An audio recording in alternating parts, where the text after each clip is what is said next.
You're paying premium prices for butter that barely tastes like butter.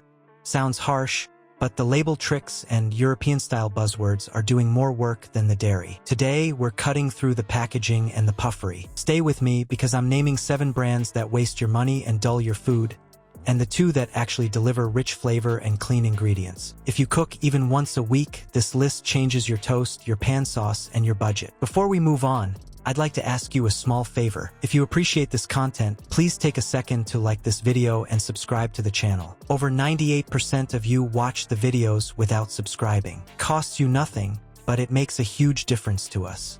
So, did you click the subscribe button? Great, thank you so much.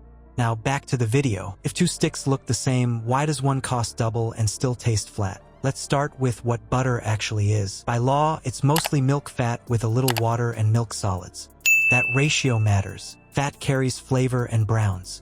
Water makes steam and thins taste. The premium labels tease extras, heritage churns, old world charm, rustic barns, but they don't change the rule that flavor comes from fat and what happens to the cream before it becomes butter.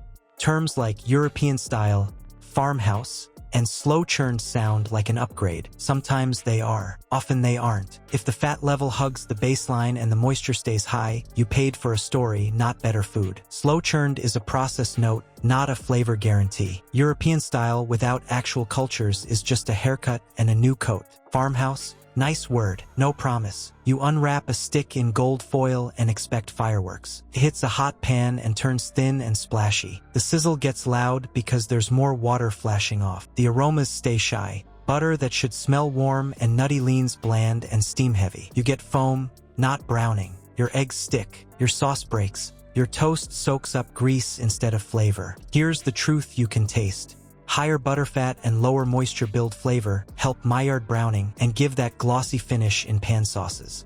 Plenty of premium SKUs sit at the same spec as the cheap stuff and can't deliver that deeper aroma or color. The label flexes, the pan disagrees. It's like paying for hotel lobby marble and getting a standard room key. Nice lobby. Same bed. You covered the cost of the show, not the sleep. Real upgrades start before the churn. Cultured butter isn't a vibe, it's fermentation. Cream gets inoculated with starter cultures and time does work. The result has a clean tang and a fuller aroma you can smell even when it's cold. Not sour, not loud, just alive. When that butter hits heat, you don't just hear sizzle. You smell toasted dairy, then you see even browning without puddles. A lot of big-name fancy sticks bank on the theater, foil, French script, soft focus farms, and land on the avoid list because they skip the culture step, keep moisture up, or chase buzzwords over flavor. The package sings. The skillet shrugs. You don't need a lab to sort it out. Do 3 quick checks. First, the cold sniff. Open the wrapper and smell it straight from the fridge. If you get little more than cold fat, pass. A good cultured butter gives a light dairy tang, even cold. Second, the dry pan sizzle. Medium heat, no oil.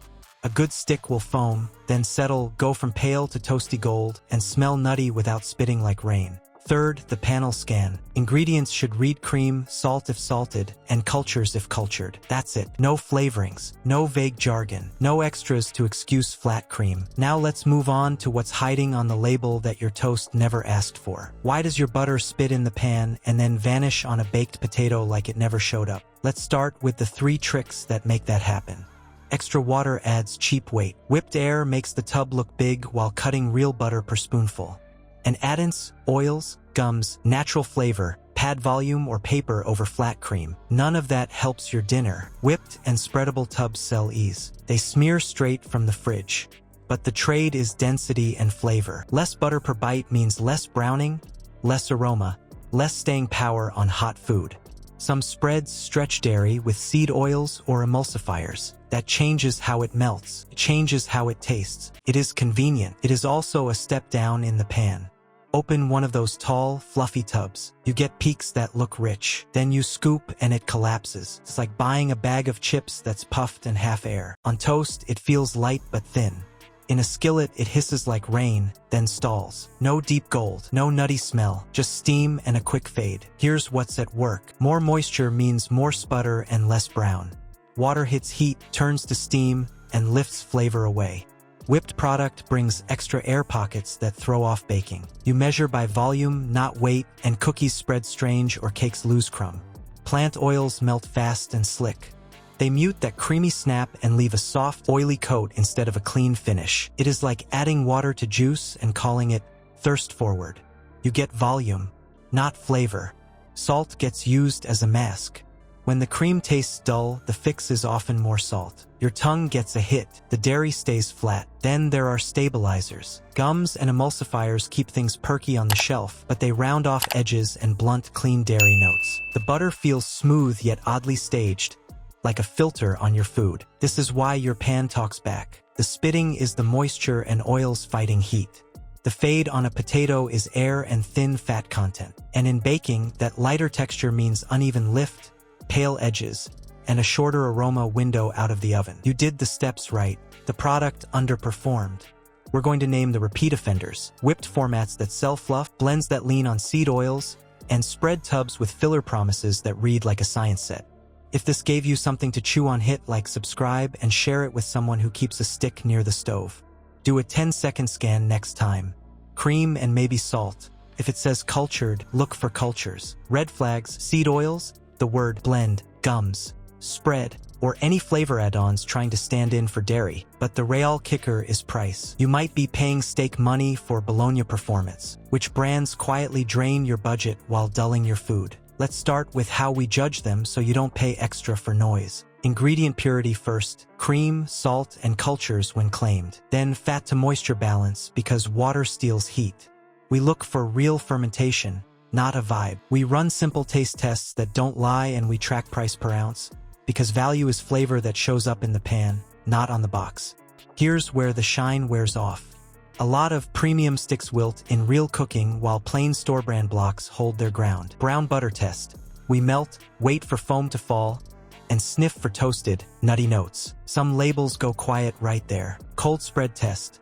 Straight from the fridge onto bread, you want clean-cut lines, not crumble or slime. Toast test. Buttered, cooled 1 minute, then tasted. If the flavor is gone, it didn't bring much to start. Why this matters is chemistry you can taste. Browning is the Maillard reaction. Heat meets milk solids and you get nutty aroma and color. More butterfat means less water in the way, so pans stay hot, sauces gloss instead of breaking, and pastry layers set into flaky sheets. Thin, wet butter slows that down. Steams, not browns. Your food knows the difference. Let's group the misses. First, marketing fluff with baseline specs. Fancy foil, heritage churn, but the same fat and more water. Second, whipped tubs and oil-blended spreads that trade density for spoonies. Third, oversalted chef lines that hide bland cream behind a salt blast. Fourth, bargain bulk sticks that melt pale and never hit gold, so your cookies bake flat and your sauté limps. Fifth, sweet cream that smells quiet and cooks quiet. Sixth, imports with long shelf dates that open stale from travel and storage. That's your skip pile. There's another layer the aisle lights won't tell you. Butter rides trucks and sits under light. Long-haul cold chains and bright cases pull aroma out of fat. Clear or thin packaging lets light in and the flavor drifts. Opaque wrap and tight foil help more than the farm font ever will. Storage shapes taste. Red flags save time. European style with no cultures listed. Spreadable with plant oils.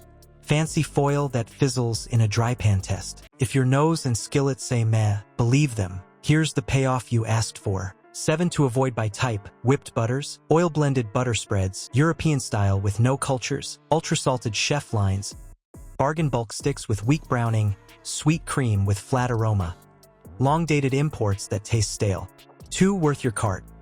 Real cultured butter with verifiable cultures and higher fat. Simple ingredient unsalted sticks from reliable dairy co-ops that brown cleanly. Now let's move on to how to shop smarter in 30 seconds. Every aisle, every store. Convenience butter charges you twice. At the register and in the skillet. You get steam, noise, and bland results. Clean cream and real culture do the work. They brown, they smell right, they carry flavor past the first bite. That is the difference you taste and the value you keep. If this gave you something to chew on, hit like, subscribe, and drop the brand you are switching to. Let's crowdsource the real winners and map the aisle in plain English. Next, we test olive oil that's mostly marketing. Your pantry might be paying for perfume, and the fix is faster than you think.